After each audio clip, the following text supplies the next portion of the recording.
Welcome aboard. This is the session on new funding models for journalism. It is interesting to note, well, I was on the program committee, so that's how I got stuck moderating this thing. It was an idea that I kept suggesting to the program committee. We really need to talk about these emerging life forms, these new kinds of journalism that are supported by a mix of foundation money in some cases, or good old-fashioned advertising, or the NPR model. If you like us, please click here. So we've attempted to pull together a couple different representations of that, and the leaders of those products will be showing them to you and explaining how they got started and where they go from here.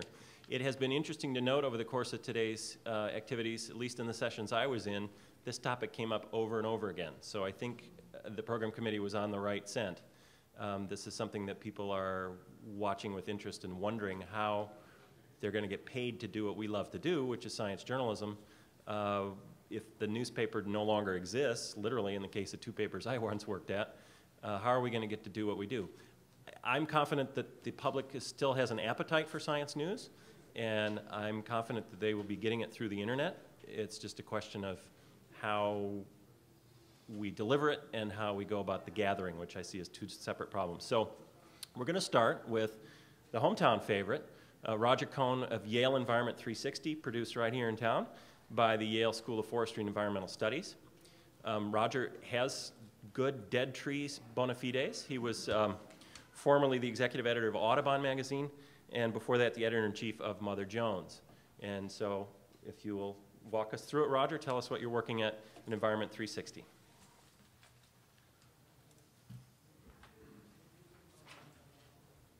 Okay, good afternoon. Well, Yale Environment 360 was really developed a few years ago. In 2007, I was approached by Gus Speth, who was then the dean of the Yale School of Forestry and Environmental Studies. And Gus felt that there was the need for an online environmental publication that explained issues and reported on environmental issues for the general reader, but for an informed audience. And he saw the need for such a thing online, and he saw the need for such a thing being especially important given what was happening with news organizations cutting back their environmental and science coverage in particular, but their coverage overall. So Gus sought me out to try and set this up, and I was a newcomer, as Carl mentioned. I came from the dead tree world. I had been teaching at Berkeley at the School of Journalism. Immediately before that, I was editor of Mother Jones magazine, and before that Audubon, and before that at the Philadelphia Inquirer. So this was all really a new world for me. And I came up, developed this publication, and the concept that we developed was that we wanted to have a mix of articles that were written by journalists, scientists who could write or who could adapt well to good editing, environmentalists, and sort of people in the environmental field or environmental policy field. So we have a mix of all three things on our site. The audience, as I mentioned, is really intended to be accessible to a general readership. We assume our readers are following environmental issues. Our regular readers, at least, are following environmental issues somewhat closely, but we don't expect any kind of expertise. We're really written maybe at the level that, in terms of the audience expertise that we're looking at, what we'd expect someone reading Science Times in the New York Times. We don't expect all general readers to be coming at our site, but we want people to understand, general readers to understand what they're reading when they get there. We spent about 9 months developing the site, and we launched it in June of 2008, so we're almost 2.5 years old now. The funding model, which I guess was one of the key things that we're talking about today, or we're dealing with today, Yale, we are at Yale. My office is up on the Yale campus. But we are independently funded. We did get some startup money from Yale. Our home base is at the Yale School of Forestry and Environmental Studies, but our budget is funded through primarily from foundation grants and from some donations and contributions we've gotten since, primarily from Yale donors, alumni and other Yale donors.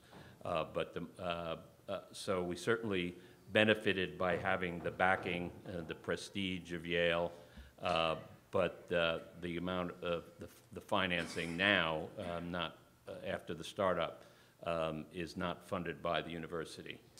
Our audience is really, as I mentioned, general readers.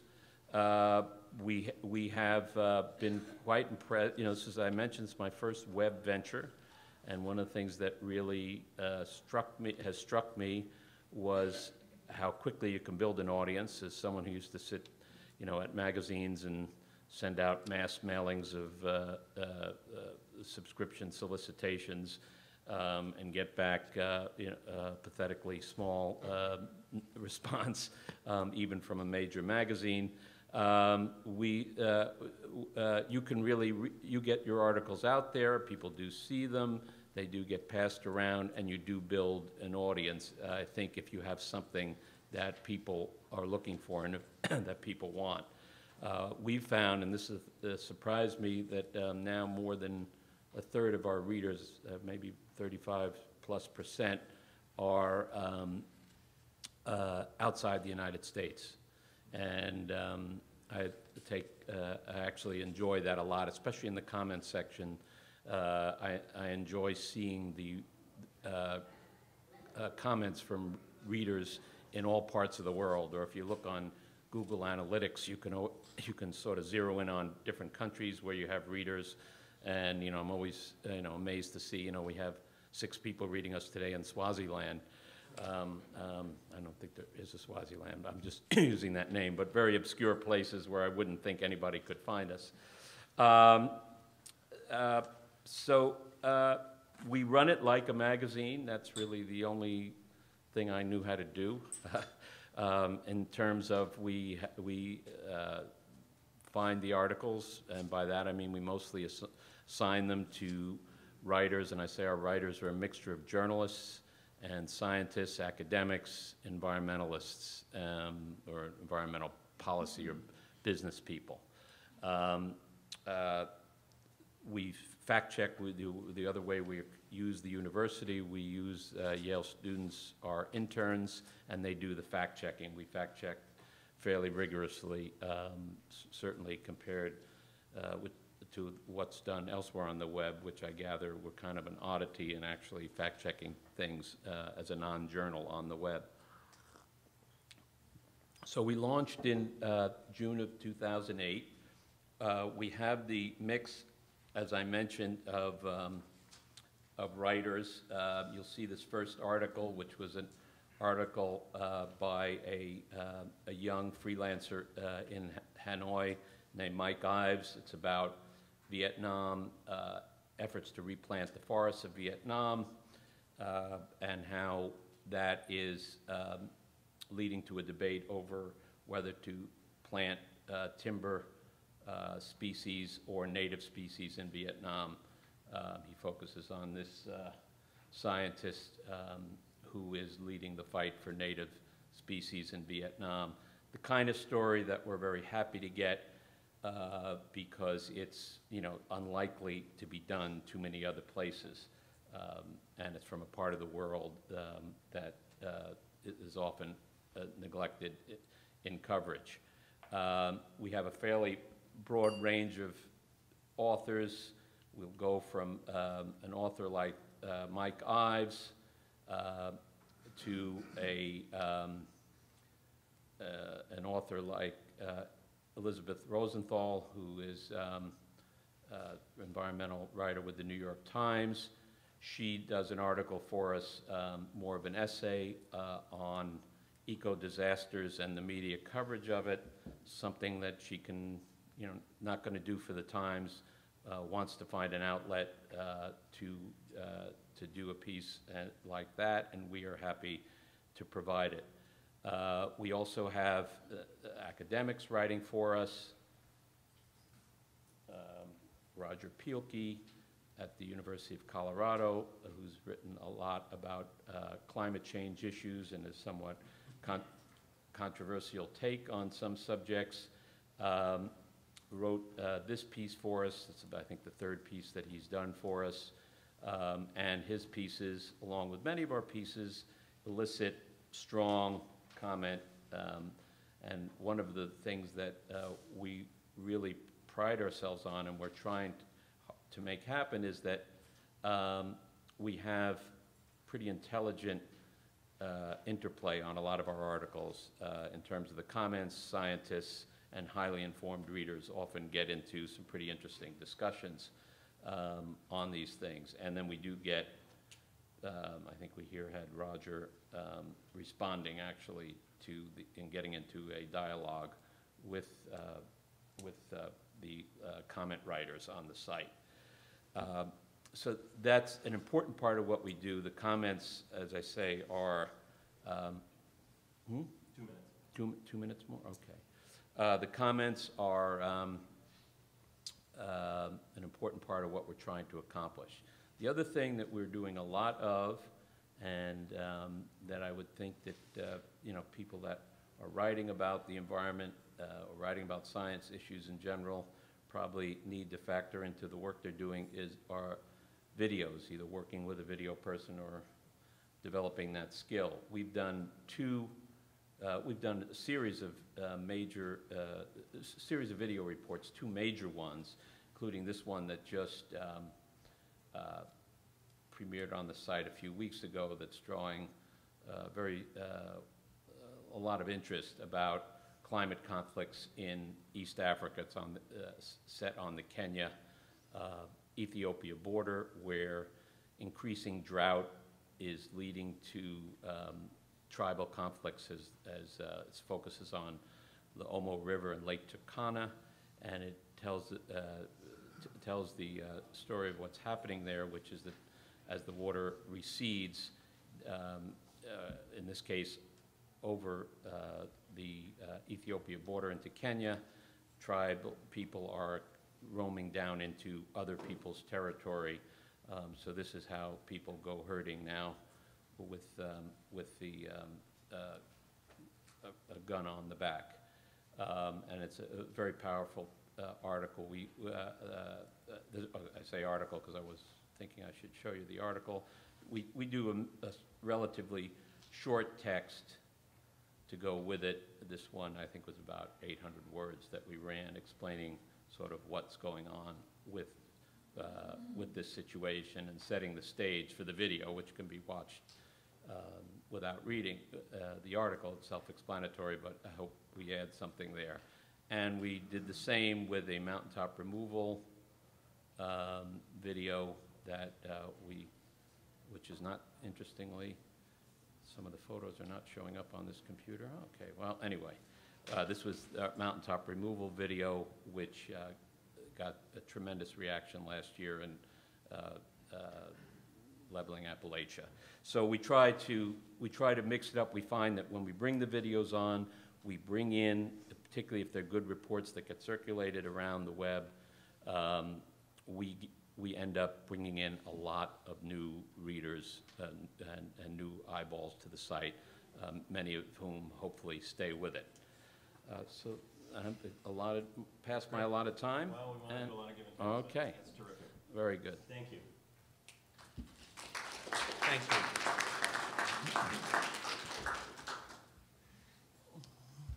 Part of why we're doing show and tell is that really the best way to understand these sites is for you all, when you get back to your computers, to go through and rattle around and look at them. Okay, next, well, look at that. He's got his picture on his own site. What's up with that? Well, it's just me. It's my son. Next up is John Mecklin. He is the editor-in-chief of this product, Miller McCune Magazine, which is both a website, I shouldn't say both because there's three parts, a website, a push email product, and an actual Dead Trees magazine, which I had not seen until just now.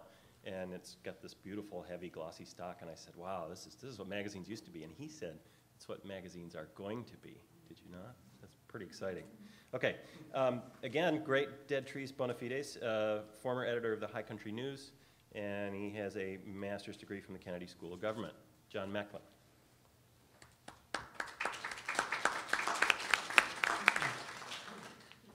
Hey, thanks a lot. First of all, this is what the magazine looks like. You'll find it on most major newsstands. It's a magazine that debuted in April 2008. Right now we're at 105,000 circulation print. The website, which you see up here, does somewhere between 200,000 and 400,000 uniques a month. It's been going every week, or how much did you say? every month. We, on both ends, we're trying to grow things. The magazine was founded by, oddly enough, a woman named Sarah Miller McCune. She's the founder of, I think, the fourth biggest academic publisher in the world. It's called Sage Publications. It has offices in Los Angeles, Washington, London, India, Singapore. And for about a couple of decades, she wanted to start a magazine of ideas that was on the West Coast and that dealt somehow in solutions and drew somehow on the world of high-end research, which she is intimately connected to. So I got a call, I guess, late in 2007. Sarah said it's time to start a magazine. She flew me out to Santa Barbara and we talked. And 4 months later, we had a magazine because Sarah doesn't do anything slowly. The magazine is funded for 5 years. It's a nonprofit by a contribution from Sage. During that time, I mean, back up a little bit. Sarah started Sage Publications, a worldwide leader, by selling an air conditioner in 1965 and grew this worldwide company from that, which she still owns. So she has a lot of confidence in her ability to make things work and long timelines. They were used to funding academic journals where they didn't expect to turn a profit for 8 years. I believe the expectations are more or less the same for this product. And that is a luxury in some ways, but I'm positing here that the future of funding of journalism is going to have that same kind of long-range thinking and thoughtfulness. People don't usually start businesses and expect them to turn around 12 or 14 months later and break even. And nobody tries to start a high-end thought leader kind of magazine and go, oh, and it's going to break even in 5 years, because there are some of those magazines that haven't broken even in 30 or 40 years. So a lot of that, what I see the hand-wringing, there has been a digital transformation that has at the margins affected revenue to, all sorts of journalism products.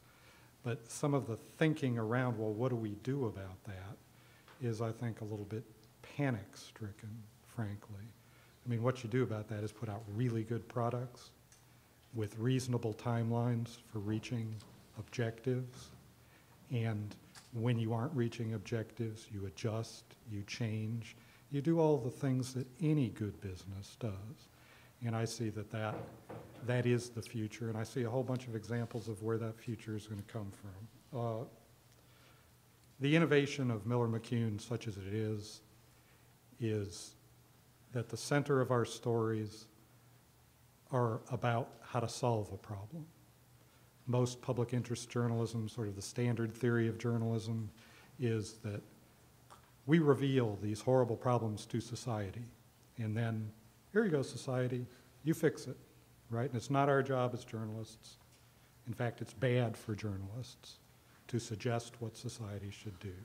Sarah didn't believe that, and I don't believe that, and this whole magazine is dedicated to the idea that high-end research and trials, comparisons between what somebody has been doing and it works in, say, Europe or India that might be adopted in the US, these sort of focus on authoritative possibilities for improving life and putting that at the center of the story instead of a problem has been what's the idea of the magazine. It's also been remarkably successful.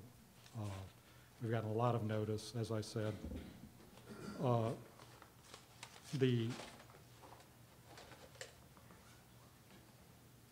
growth in the magazine, some things are sort of financial and I can't talk about them too much, but we have grown a significant chunk of paid circulation to the print product. Significant. We have grown advertising. This was, in some ways, this was a startup that some people thought was a little backwards. The whole idea was we're going to roll out a really high-end, really quality editorial product, and then by stages add in the business side. And we are succeeding well at print circulation. Ad sales is coming around, and over time we're also going to do other philanthropy kind of contributions as a way of funding both the site and the print magazine, so that we'll have a funding model that is, they always talk about the three-legged stool. We're going to try to have 4 or 5 legs on our stool, so that if one isn't doing as well as another, if we have a recession and advertising goes to hell, well, we have paid circulation. We have, other ways to bring in money that we can focus on during those hard times.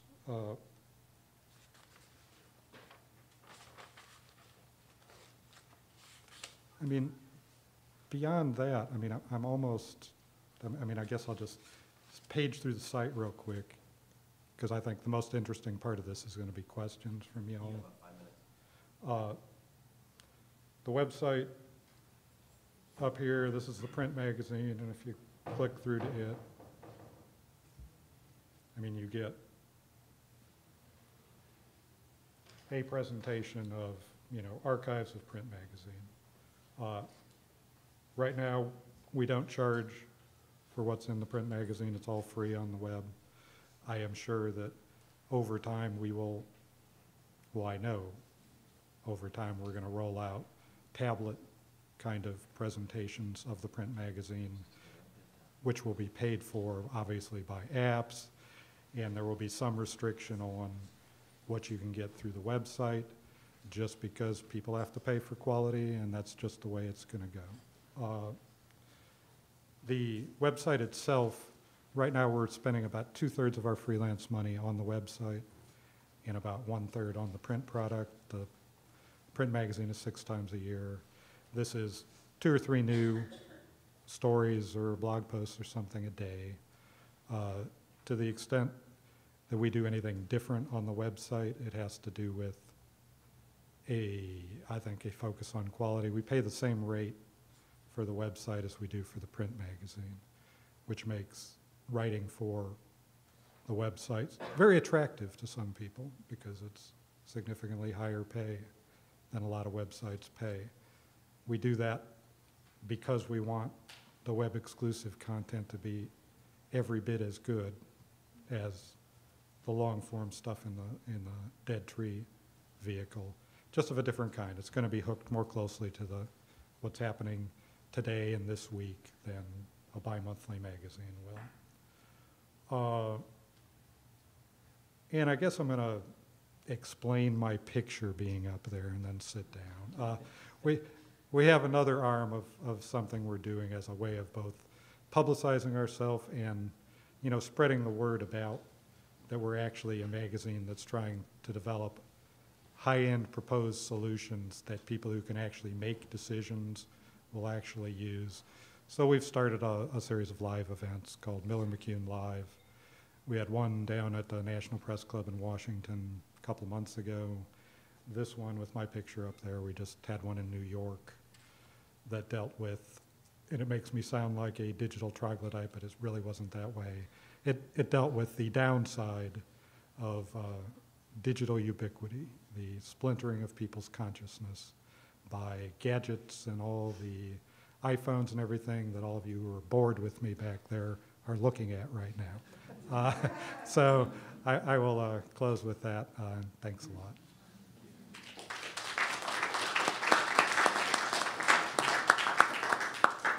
For the record, 10 minutes and 4 seconds. This guy's good. All right.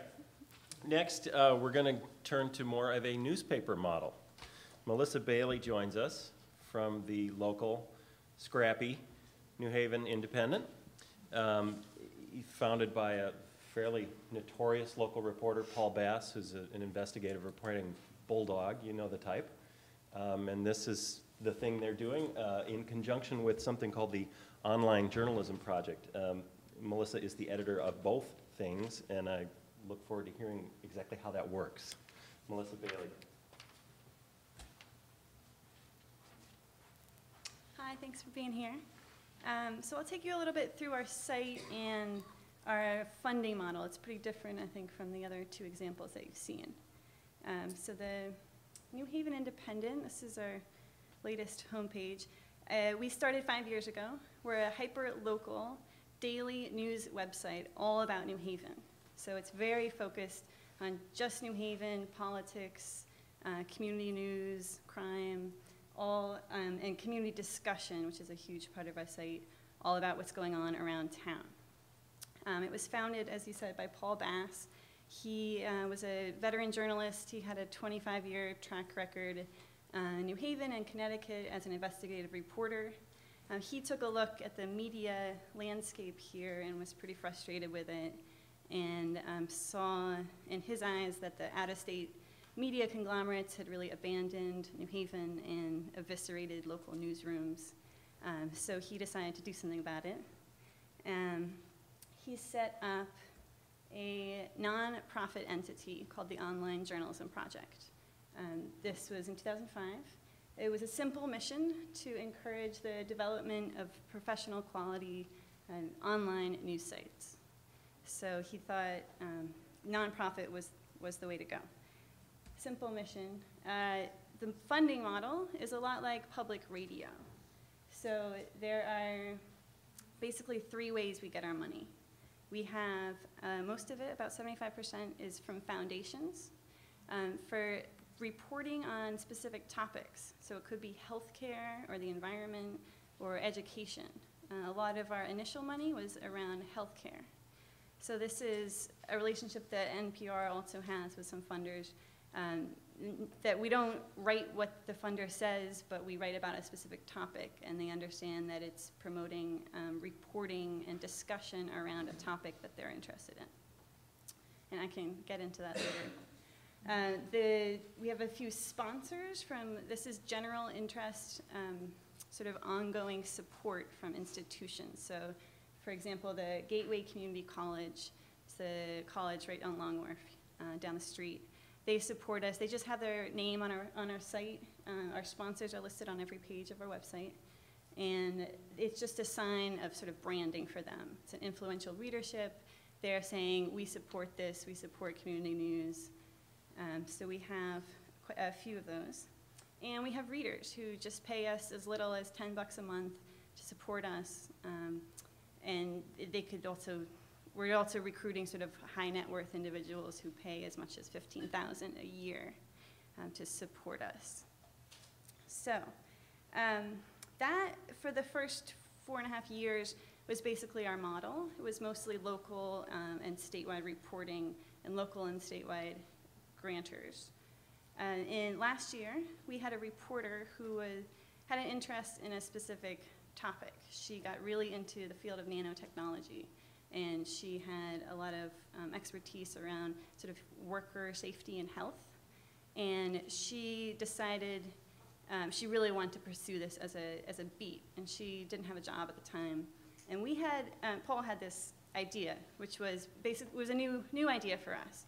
It was, what if a hyper-local news site like us could take on a national beat and be a home in an era when print dailies were laying off science reporters left and right? What if we could be a home for a national beat? And the way it works is that the stories are integrated on our website, so that they'll pop up here in, a few times a week on our homepage. But the way that they're mostly distributed is through email, through Google News, through social networks.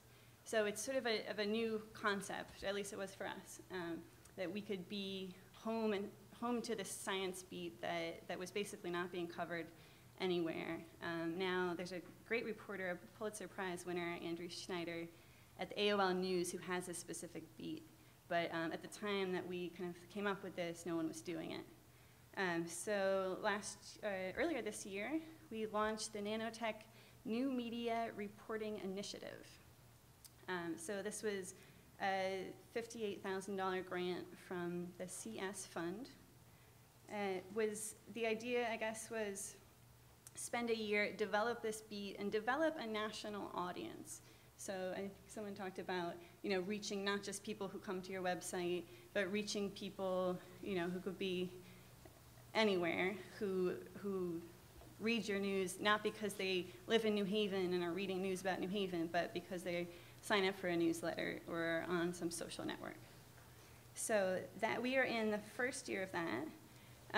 We also have teamed up with two hotshot dynamic reporters from the Hartford Courant, who actually left the Courant to join us and start an investigative health reporting initiative. So it's going to be called CT HIT. It's be ct-hit.org. They started a Facebook page, but I can't show you the page yet because it's not live. But they have a grant from the Ethics, what is the name of that? Foundation on Ethics and Ethics and something in journalism. Something in journalism. Sorry, it'll come to me later. Anyway, so, and I can show you a little bit of our site. Yeah, okay. So the concept, I guess, behind our health and science writing is that it's integrated. It's not a site that's only where people who care about science go to, or only people who care about healthcare. We actually have it integrated into our other daily reporting. So, so the nanotechnology is a section, so you can get to it here.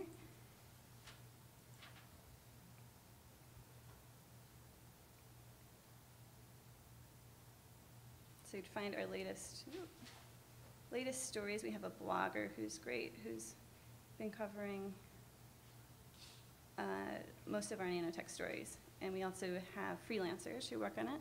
And we have a healthcare section with a lot of health news. So looking forward, you asked about the future. Yeah. I can show you some of the. Doctor operates on the wrong leg. Yeah. Yeah, they had a problem over down the street. But I think the patient is okay.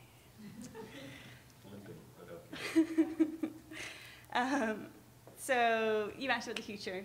We are still about 75% funded by foundations, and we've sort of gotten some signals from some of our bigger funders that, that obviously it won't last forever, and we're shifting more. We just had a big reader donor drive, and we're shifting more to support among, more local readers, sort of more like an NPR. And we just raised $75,000 from a few high net worth individuals who've agreed to launch to be part of a campaign to keep us going. So we're looking at the next 5 years of having a model that's much more supported on, more small donations from individuals in local places. So happy to go into any of that later.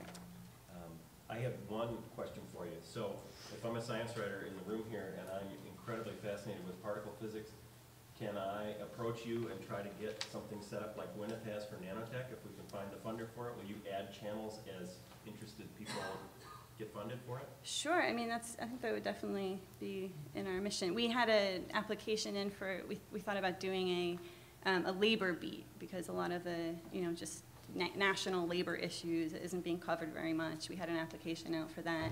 So any sort of, any idea, we're very open to accepting new ideas. We try something new, almost every month. But Yeah. how are you still hyper-local if you're doing all that? So the 98% of our news is all about New Haven. Your homepage right now actually has no nanotech stories because we were pretty swamped with the election. But it's a very small part in terms of your daily experience as a hyperlocal news reader. It'll pop up in this column that we call Extra Extra. Just a quick promo to a story. So most of the way that those national stories are read is through an email distribution, through Google News, and through social networks. So it's still, the bulk of if you visit our news site, it feels like a local location. Do you get a local response to the national stories? Can you gauge your New Haven's readership's response to the presence of the more national pieces? I think, the most response we do get is from the national audience. People have said, oh, what's that? That's interesting, and they might read about it. So yeah, I guess it's a mix. They're not put off by it, I would say. As expected, the questions are starting to boil up. We are recording the session, so I'd encourage you to follow Mitch's lead and queue up on the microphone. Before we segue to that, I want to show you one other local site that I found very interesting in my research for this. In Minneapolis, St. Paul, minpost.com, founded by the former editor and publisher of Minneapolis Star-Tribune, has a lot of Star-Tribune staffers involved with it. And their model was that, I'm blanking on his name, but this former publisher and 3 or 4, it's on the next slide after this, so I'll get it. Half a dozen people put up major 5-figure amount to get the thing going. Then they have a National Public Radio model. You see the donate button at the top, and they take advertising. And they obviously are interested in the high-value individuals as well. But this is, it's a full-on local newspaper. It looks a lot like a newspaper site, except there's no newspaper on the other side of it. The red bar, which you can't read very well, is world, nation, politics, health and science, business, arts, sports, community voices, etc. Here's the About Us page.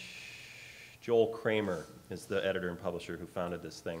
And their About Us page says very explicitly where their money comes from and where they hope to go. This is an example of their health science coverage. It's kind of bloggy, things stack up chronologically. And so I wanted to make sure you knew about that. I also heard today about a site I didn't know anything about called tbd.com, doing the same thing in Washington, D.C. Again, these are emerging life forms that are springing up all over like mushrooms, so keep your eyes out for them. And if you have one of these in your market, try to encourage them to do some science coverage, please. Okay, Right. First question, please. So this is my formal question. How does any of this get sustained and scaled up? Because you're getting foundation support to do, say, science reporting, but foundations are notorious. They change their mind. They lose interest. The NewsHour on PBS had some great science reporting, and then it lost its NSF grant, and suddenly didn't have science reporting anymore. Now they got another grant, so now they're doing science reporting. It becomes very erratic, so how does any of this scale up and sustain itself over time? I'm going to take that real quick as to Miller McCune. The entity, Sage Publications, and the woman who founded the magazine essentially own social sciences. I mean, they put out 750 academic journals about social sciences. That's what they're interested in. That's why they're funding it, so that's not going away anytime soon. I think there's a little misapprehension on, if you have multiple revenue streams and smart business people managing an entity, I don't think there's anywhere near as much problem as you're talking about. I think a lot of the problem in the disappearance of quality journalism has been, frankly, just miserable management, because there are nonprofit magazines that have existed for many, many years and do well. You know, he edited one, Mother Jones. I do think it's kind of the question nobody's answered yet. I mean, your question is the big question that I think John's publication is one model, and to have somebody with deep pockets committed to the mission is, you know, that's a great thing to have. But I don't think, and certainly there are nonprofits that have come and gone that have put out good publications. But I think that nobody really has figured it out yet, and I think it's a big problem. I mean, I think things are totally in flux. We're hopefully, the different kinds of things we're all doing are the beginnings of pieces of what hopefully will come together as a complete, a puzzle. But that's completed. But right now, I think it's really just the beginnings of it. And I don't know what the answer. I don't think anybody can really give you the answer for where it's all going to come out, and whether when it comes out, there's going to be a place for somebody to earn a decent living. For instance, the people in this room, for someone to earn a good living writing 1,000 or 3,000 or 5,000 word articles on science or any other subject.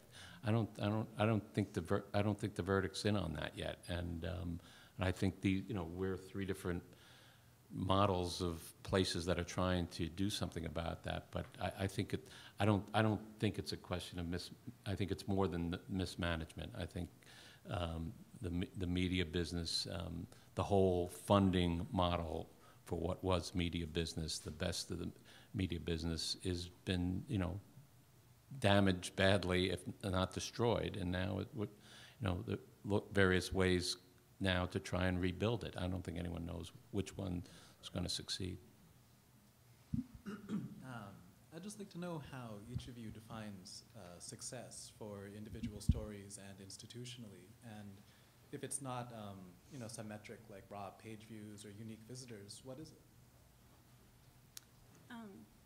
I would say for us, one of the biggest, I guess, indicators of our success, we do monitor the page views every day, and we're sort of numbers obsessed in that way. We have about 150,000 unique visitors a month. But more than all of that, it's the discussion, the quality of the discussion that takes place on our site that we're finding is of most value to people, and that makes us stand out the most in terms of looking at other news sites. So, and we didn't really know that when we started, that would be sort of the defining part of our site. And one real reason, in addition to quality reporting by trained journalists, but a quality of discussion that's actually moderated that people find they can't really find anywhere else.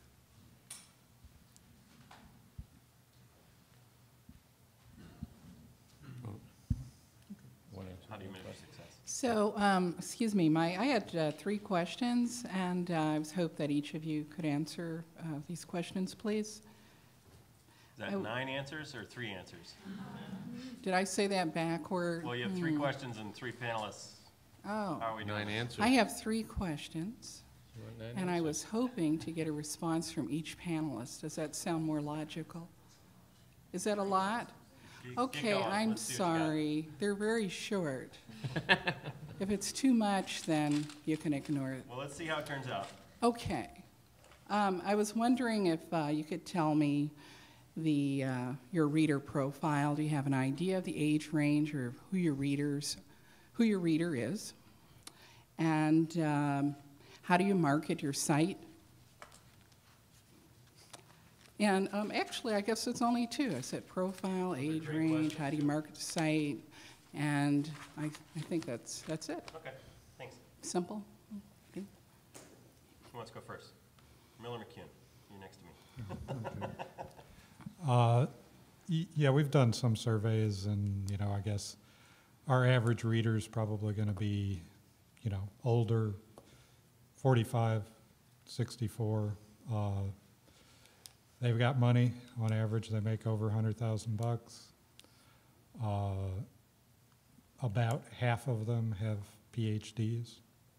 We're aiming at a smart audience. And that's, I mean, it's very hard to actually get really good psychographics or demographics on, you know, the people that come exclusively to the website. So what I'm giving you is print figures.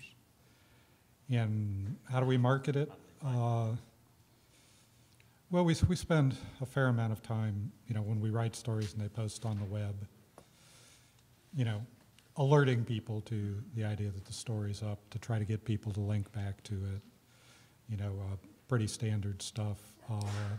We also have a public relations firm that works on our behalf, trying to set up interviews and other kinds of things. So those are the main ways. We don't have any kind of formal information or on our readership. We've done no surveys, but anecdotally we know that we have a lot of people, obviously, that are in the environmental field, and a lot of our readers are connected with universities or educational institutions, because we can tell that from the web addresses, the EDU addresses. And as I mentioned, we have a lot of readers outside the United States, and growing numbers of readers, which is a goal of ours by doing articles there in India and China. In terms of marketing, we have actually no budget for marketing. I'm not sure, unless we had a really huge one, how valuable it would be, because I think, as John said, one of the things they do is, for us, the key thing is finding places, getting the article out there so that places will link to us. And we've found, particularly in the last year, we didn't do this when we first launched, but the social network sites, Twitter and Facebook, people pass an article around, it can lead to incredible surge in traffic. Or if you get linked to somewhere. We had that mountaintop removal video up on our website for 8 months, and traffic was starting to drop. And then one Saturday I saw, which is usually kind of a sleepy time for our site, you know, I woke up and there's like 25,000 people looked at the site that morning. Why? Because on Friday or Saturday morning, Le Monde, some columnist in Le Monde talked about the issue, said, you've got to see this video, and put the link to our video. So we had like thousands of readers in Europe that day. That's worth a lot more than any advertising. So that's how we marketed ourselves, and it's a good thing because we don't have any budget for marketing. I would say on similar lines, we've never paid to do a demographic study of our readership, but we feel like we know who they are. They're mostly New Haven and state folks who are engaged in their block watch or in politics or in City Hall, people who are activists in their neighborhoods, people who are just involved in the community. In terms of marketing, we basically launched, I think we had an article in the local alternative weekly that announced our launch, but basically it was word of mouth. We never spent a dime on advertising until this year. We started doing a little Facebook ad, so just to build our Facebook membership. So mostly it's just all word of mouth. Our philosophy was, if you write good stories, people will come to you. You know, it'll just build and build. And it grew. I mean, our readership grew by 25% every 6 months. It was pretty rapid. So the marketing, you know, we find that Google News is your paper boy now. It gets marketed itself. And we're sending out our email once a week has increased our readership, but mostly it's just people, it's kind of buzz online, and we find you don't have to spend much money on that. Thank you. If I could just say, I live in New Haven, so I can tell you guys, it's really, they filled such a gap in this town. The paper, New Haven paper, had really declined, I think, dramatically in the last, particularly in the last decade or so. And I agree with the notion, and one of the real good things about the web is I think quality rises, and people do find it. You don't have to have a huge budget for marketing. You don't have to have advertisements. And in terms of getting the content out there, if you're producing something of quality and you're filling a niche, I think that's one of the exciting things about the web is people find it. And the Independent really filled that for New Haven, and I think actually put some pressure on the local paper to start, which had pretty much abandoned the city in favor of the suburbs, to start covering the city a little bit anyway. Thank you. Carl, I'm glad you stuck to your guns and were forced to live up to your own words by organizing this session. So it's a great one. I'd like to ask John Macklin. I noticed that the most read stories, although the magazine has a whole list of topics and lifestyle and this and that most of the most read were stories, if not from the science beats, at least stories that looked like they might have a professor involved somewhere in providing what you called authoritative possibilities of improving life, which I thought was a powerful phrase. And my question is there any a deliberate ethos of wanting to call on actual authority? I usually think of them as professors or someone who's done some rigorous reality-based work to give your story substance, or is that just happenstance of good reporting, or what? Well, both print and online, I mean, and I think this is an emerging trend with a lot of web journalism. I mean, we have leading researchers in their fields who write for us. We have a section in the print magazine called the Miller-McCune Research Essay, where often leading researchers in their fields write something that encompasses, maybe they've done 10 years of research, but they want to tell a general audience, this is what I've found. And some of them can write real well, some of them can't, and I have to go in and help a lot. But the idea is both online and there in that section in the magazine, we have people who actually have done the research and really know in really granular detail what they've found. And that may only be 10, 15, 20% of the publications, but it does tend to add a level of authority and gravitas to the whole thing that, I think works. Beyond that, it's just reporting. I mean, the rest of it's journalists, and, you just call the people who know. It's not. We have a question for Roger and a question for Melissa. And forgive me, because I was a little bit late to the session, so I hope, I'm not sure if you covered this, but Environment 360 is fabulous. I love the model. It's fabulous coverage, and I think it feels like a new model in terms of your relationship with the university and almost an independent sort of editorial voice. And I wanted to know, did you look at technology review, or what was, when you're creating both sort of like the financial and the editorial structure, what were your models, and maybe how is it the same as technology review, and what are the differences? And then Melissa wanted to ask patch.com. You haven't brought it up, but I wanted to know about whether that constitutes some kind of threat or problem for your publication. Well, luckily, I had the dean of School of Forestry, who had sort of hatched the concept of this, or the vague concept of Yale Environment 360, and the president of Yale was supportive of it because he, I think primarily because he saw the need for such a thing, and also he saw a way to get Yale's name out there on environmental issues, which they want to make that a more important part of the school's identity, like a lot of universities now.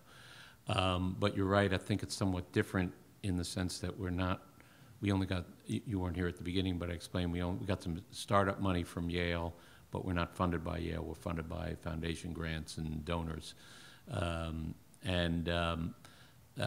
terms of what I had in mind, just trying to make sure that we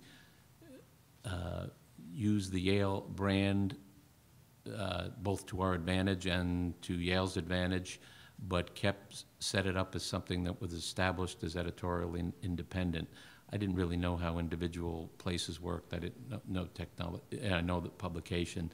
I know for instance, the Harvard Business Review is another publication that's little of it is about Harvard, even though it's published out of the Harvard School of Business. So I had that vague thing in mind, but I didn't talk to any place or really understand how other places. I knew it was important that we establish a voice, that if people thought they were going to go there to find out what Yale presidents said about greening Yale, or about, only about sort of research by Yale professors, it was going to be a failure and wasn't what we were trying to do. Do you have any pressure in that? I mean, No. No, you just No, established none. that there's no. None. Luckily, I've worked at, really 4 major places, and one was a news organization where I never had any pressure, and then I worked for 2 nonprofits in which pressures intruded at different times, sometimes untenably so. But this, I've had no pressure. Luckily, the leadership is mature enough, and I think it's helped that we've succeeded. So if we had failed, there might be pressure. All right. You asked about Patch.com. They actually have not started a site in New Haven yet. I think they're planning to, but in general, we tend to think that more news is better. We started a sister website in the Naugatuck Valley in 5 working class kind of mill towns right near New Haven. And on the day that we published, we noticed that the daily newspaper that covers New Haven and the region had 2 front page stories on the valley. And we saw that as a good sign. They're stepping up their coverage of an area because we've shown interest in it. And so in general, we've welcomed other websites. And specifically about Patch, I mean, they are all, my understanding is they're funded by advertising. We don't take any advertising, so we're not a competitor in that sense. Our funding models are just so different. I think for them to be successful, they need to show that they are as rooted in a community, as a site like The Independent is, and that it's not just a cookie cutter, one big company, okay, we're gonna make money here, okay. They need to show that it's really part of the towns. So I guess it remains to be seen. In the back? Yeah. I never thought I would see a closure like this in one room, but we act as though if you build the site, they will come, or the quality product, they will come. But it's not magic. Charlie Pettit wrote about a Miller McCune story on the Night News Tracker, I believe, and I read it, and I thought, gosh, that sounds really good, and I started to follow the RSS feed, and now I subscribe. Mm-hmm. So I think that's how the marketing kind of works, being picked up by bloggers with intense followings or by social networking sites is a great way to push honestly these. don't remember how I discovered Miller McCune, but I have Facebooked it a few times and recommended it to friends, and so, Hey, I get the lovely print magazine at my house now every month, and it's very nice. Another thing you might want to, you mentioned, Carl, earlier in the week there was actually an article published called the New Media Ecology, and it was a list of 130 nonprofit publications, online publications now operating in the country. I wish I could tell you who did it, but I read about it on Twitter. And wish I'd had that 3 months ago when I was putting this panel together. But it shows that the capitalization of these projects ranges from $100 million to, $12.93. And the first generation of them have already died, places like Windy City Times that were funded by the Knight Foundation. So I just hope you guys have a lot of good ideas about sustaining. I liken it to a Cambrian explosion. There are all kinds of weird and wonderful new life forms springing up, but they're not all going to make it. No, that's but right. It's but this really is a fun fascinating opportunity to have you all here today, and thanks for coming. Yes, ma'am. Yeah, I'm just sort of fascinated by the combination of websites represented here, because before I got into science writing, like when I was just out of college the first time around, I worked for very small town suburban weekly newspapers back in the days when nobody ever heard of .com or email. And I remember, and so I went to all the town government meetings that most citizens couldn't be bothered to go to, or maybe they were busy raising their families instead of sitting through endless school committee meetings. And I remember in one particular suburb that I got an awful lot of blowback because I wasn't from that town. Therefore, I wasn't born in that town.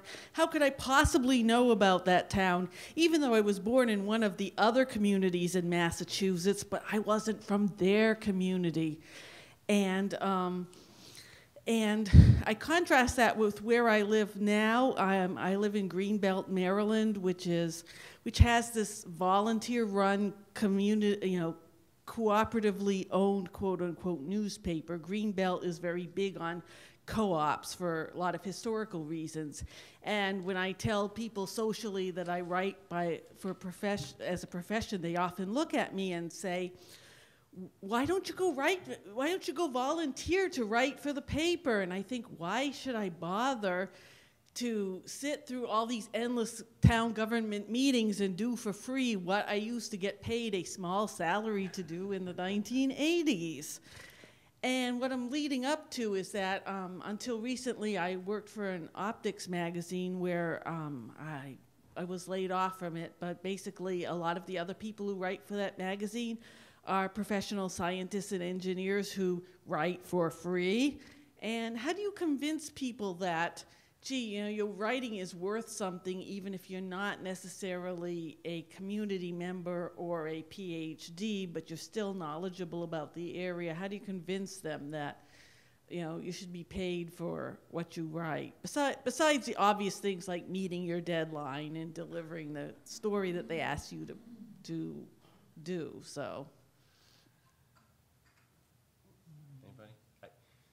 A lot of the science bloggers who started blogging just kind of for the love of it 3-4 years ago have been through that experience, and some of them have discovered that they could build a readership, and they get paid a paltry amount because it's based on the advertising, which is based on the traffic to their site. But that is one example of people who are writing because they have something valuable and they have some specific skill, and the market has found them.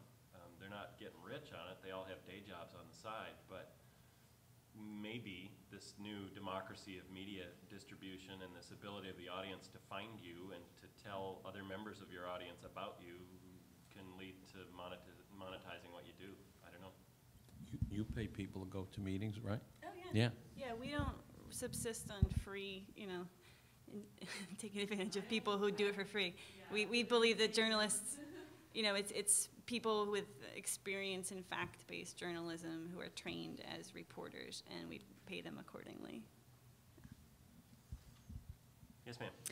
All right, my name is Miriam Boone, and I am the U.S. editor of International Science Grit This Week, which is soon going to become the Digital Scientist, thank God. And I don't actually have a question. I have an answer. Some people are asking about, well, is it sustainable to exist on government funding? Depends on your definition of sustainable. International Science Grit This Week has existed for about 5 years now, and originally it was just Science Grit This Week. It was funded by, I don't know which federal agency.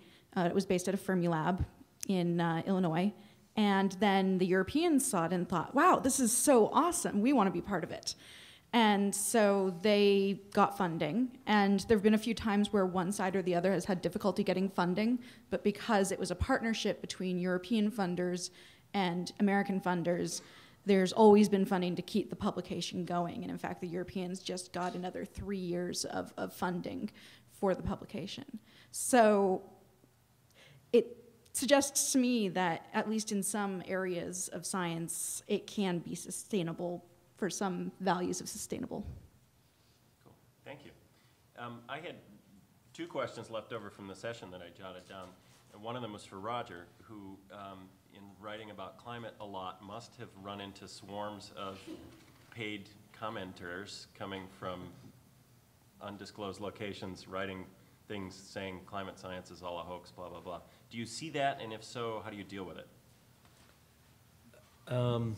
Yes, we see that. When we first launched, we basically put up, I made a decision early on that because we had the Yale name on us, that we would screen comments right away rather than take down offensive comments. Pre-moderate them? Yeah, pre-moderate them. But in the beginning, we only did pretty much, and still follow this, but we exclusively had a policy that unless it was abusive or off point, or talking about something that was really not related to the article, we put it up. There came a point around, I think it actually changed quite a bit after Copenhagen, I guess, but in, I think in 2009, there came a point where there were a handful, not only were we getting a lot of any article that mentioned global warming got, or even if it wasn't about global warming, if it mentioned it in a sentence, got a long, long discourses about how ridiculous the notion of global warming was and how it was a conspiracy by Al Gore and the Jews. And but some of them were not abusive. They were just relentless. And there were 3 or 4 people in particular who would comment on everything we wrote pretty much with that. Like if the article was about energy, well, you're only writing about energy, new forms of energy, because of this ridiculous hoax of global warming. We don't need new energy. So I decided that, goes against the nature of the web, and I'm sure what the New Haven Independent probably does. I'd be interested to know what you do. But in terms of, I decided that they were taking control of the site. In other words, nobody was, the level of the comments, no one wanted to join in a conversation like that. And it was defeating one of the purposes of what we did. So and these guys, luckily we had a rule that if you were abusive comments a second time, we don't put you up again. So these 4 or 5 guys, or people, we were able to ban from the site because they were abusive more than 4 or 5, whatever, however many times, 3 times. And then generally we started watching it, that if the story really wasn't about global warming, it wasn't that you couldn't say global warming doesn't exist. If the article was Mike Lemonick, I saw him here, Mike Lemonick, Betsy Colbert, they had articles up that dealt with warming, and somebody wanted to say, Betsy Colbert is one of the people who keeps this foolishness of we ran those comments, but we kept it down so there was room for other people in the debate. Sounds similar to our strategy. We screen every comment before it sees the light of day on our site, which is, I think, different from how a lot of news websites handle it. And I guess the parallel issue, anytime we mention immigration, we get sort of white supremacist groups, coming in and flooding our site with comments. So we just are really strict about it. Anything that's remotely hateful, we just don't ever publish. So we've been able to really keep a comment forum that's welcoming and still representing diverse viewpoints. Okay, great. One more of my pre-recorded questions. I was hoping John Mecklin would touch on this. Tell us about the Mouse blog which I think is one of the coolest things on your site. This audience would be in love with it. I'll fire it up. Yeah, it's just called Today in Mice, which we just have a really funny guy. Had been a staff writer for quite a while, and he's still a contributing editor. He lives in San Francisco. His name's Matt Palmquist, and how can you as an editor turn down somebody who says, I want to do a blog called Today in Mice? And it's just where do I find it, John? Research related. Oh, is there a? Just find Today in Mice. Yeah, just. Suffice it to say, if you did a blog that only involved things with rodents in them, there's tons of stuff to be had. It's such a clever idea. Yeah, it's research that has a mouse in it somewhere. We can stretch that to lab rats. Naked mole rats you had last week. Yeah, anything that's rodent-like, if it's worth writing about or sometimes barely worth writing about, we'll put it in there. It's actually, that was one of our first blogs, and it has worked to some extent, and I still like it, and it's funny, but it hasn't. In the end, Today in Mice, I think, is sort of a short laugh, but it hasn't taken off the way some of the other stuff on our website has. Interesting. So its traffic is not. So we've kept it, and we still have people occasionally do that when you have a really good. It's sort of in competition with, doing humor and really serious policy stuff. It's got to be really good. It can't be, miss when you're talking about policy and research. So. Okay, thank you. I've been wondering about that. Thank you. You've been very patient. Go ahead. Thank you. My question is for Melissa.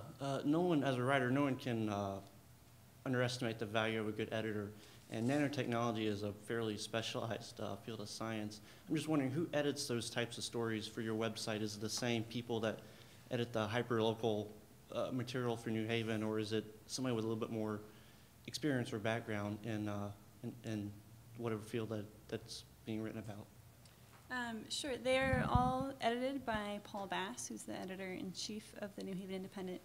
I guess I should say that his wife is extremely knowledgeable in this and has sort of been our consultant in terms of finding story ideas, checking, sort of being a sounding board, does this make sense? So, I guess they're a team on that one. Does that answer your question? Okay. We officially have another half hour, but it's been a very long day. Any other questions, comments, quibbles? Yes, please. Come to the mic. We're being recorded. I have a couple of questions for John. You mentioned a couple of times your editorial interest in high-end research, and I wonder how you define that as opposed to low-end research. And secondly, and I don't know if you said this or if the moderator did, someone mentioned that the glossy magazine, that's how they used to be, and your answer was no, that's how they will be, and I just wonder where you see print fitting in as we go ahead. Okay, well, you can't always take my jokes so seriously, but no, obviously at some point in the future, things will not widely be printed on paper. But, there is still a reality of the transition that at any publication, way more ad dollars are coming in print than they are in the digital product. And there are digital products like Politico in Washington that have started print publications to get the ad money to support the digital thing. So I think there's a reasonably long transition that will wind up with. There's a difference in terms of long form versus shorter form on the web and the presentation of it. And it's my personal belief, I don't think that the technology has yet caught up to giving that long form experience that lets people do the kind of deep reading that's important. It's great that the current state of the web does a really good job of conveying daily journalism and shorter things. I think as through this transition, yeah, print will go out as tablets and whatever get better at presenting long form. Charlie's got that look in his eye. I just want to give a plug for High Country News in the Rocky Mountains, which is nonprofit and writes sublime long-form journalism. And it is also a nonprofit, yes, too. Of course. But just for a different perspective, and someone who was considered a retrograde at my previous publication because I really resisted the idea of the web and never really thought I would end up editing on it. Some of the things about the web, at least for us, that I think are assumed about the web have not proven to be true. One of them is not that we certainly don't do 5,000 words articles, but we do 2,500 word articles, and we can see how many minutes people are spending with the article, and people are reading them. And some of them are our best. Some of the best read articles we've had have been, not short news stories anyway. And none of our stuff is short news stories. And the same goes with the videos. We have a 20-minute, the mountaintop removal video report was 20 minutes, and most people who clicked onto it finished it. And the amount of time spent with it, the average time on it was shocked us. I mean, when we finished it, I said, let's just put it up because it's good the way it is. We can't make it any shorter, but no one's going to sit through it. They did. And we have a video report from China that we're going to put up in January. That's 35 minutes. We'll see if anybody sits through that. But I mean, I think that there's a lot of it. I'm looking, my gray hair and a lot of gray hair in this room. I think what we think about the way people read and the way people under 40 read are two different things. And I think those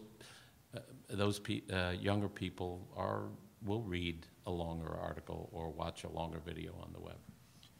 Yeah, I just wanted to say, I mean, we do disagree in some ways, but most of our most read stories that have gotten upwards of 250,000 page views, have been 5,000 to 6,000 word stories. Good. Really interesting. Good. Yes, ma'am. A couple questions for Miller McCune and then for the. Come a little closer. Do you, just to clarify, you have ads in the print, but not, are there any on the website? We get some, but really, so far, fairly few. I mean, it's. And you're a nonprofit for 5 years. Does that mean a 501(c)(3) and then you're going to be something else? No, it's fully funded for 5 years. Okay. It's a nonprofit entity, and we're growing other revenue streams, and that initial funding will go on too, I assume. So. Okay. And then, sorry for this naive question, but what exactly is the difference between hyperlocal and local? Oh, that's just, I guess, an industry-coined term. We really are obsessed with New Haven. So if there's something that happens across the town line, we often won't cover it. I mean, it's just all about New Haven. New Haven identity is very important to us. The local newspaper has a regional focus and often overlooks stuff that happens in the city because they have stronger readership in some of the shore towns that are wealthier. So we just decided New Haven needs its own paper, and it's got to be all about New Haven. Will that limit your attractiveness to advertisers? We don't have advertising, luckily. And will you ever? We don't want to do it, no. Yeah. Okay. Do we tire you guys out? Yeah. All right. Thank you very much.